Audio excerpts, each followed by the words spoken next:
The latest information. Senators hail Duterte veto of P95.3-B infra funds in 2019 budget.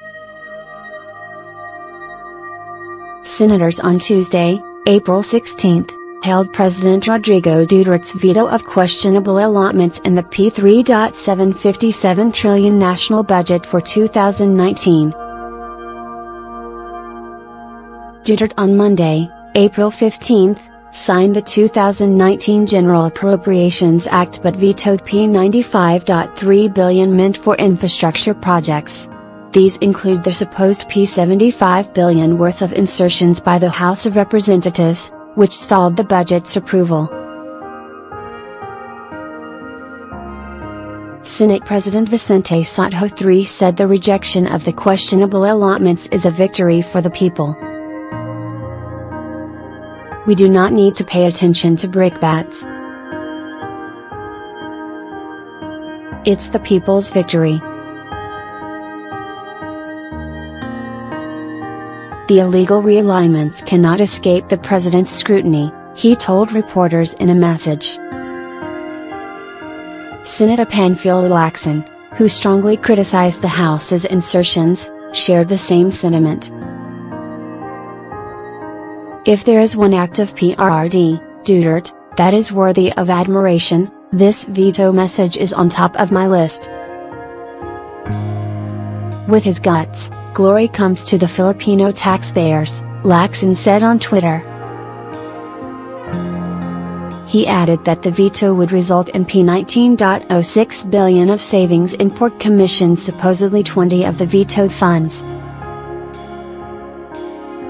Senate Minority Leader Franklin Drilon said Duterte's action has legal basis in the 1997 Supreme Court, SC, ruling on Joker Arroyo vs. De Venecia, where the SC ruled that the attestations by the Speaker of the House and the Senate President serve as a solemn assurance that the measure was indeed passed by Congress.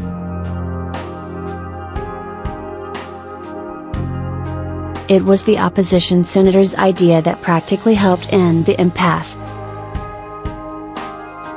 Upon Drilon's suggestion, Soto signed the budget bill with strong reservations and transmitted it to Malacanang. In a letter to Duterte, Soto had said that realignments made by the House after the bicameral conference committee report were unconstitutional. The assurance given by Senate President Soto, in this case, was qualified. The Senate President only attested to the approval of that portion of the bill not affected by the realignments. Thus, the President's line-item veto is based on legal and constitutional grounds, and not because the President sided with the Senate, Drilon said. Senate Economic Affairs Committee Chairperson Sherwin Gatchalian said he is relieved that the 2019 budget has finally been signed, adding that further delay would have caused adverse effects on our macroeconomy. I also appreciate that the President has chosen to veto the changes made by the lower house to the ratified version of the General Appropriations Bill.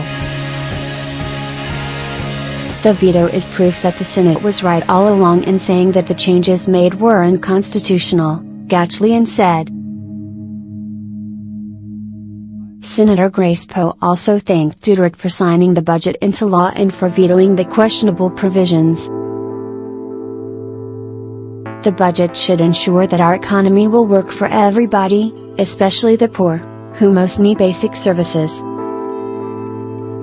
Our task does not end here. Equally important is to see to it that the money is spent where it was allocated, and is felt by the people, she said.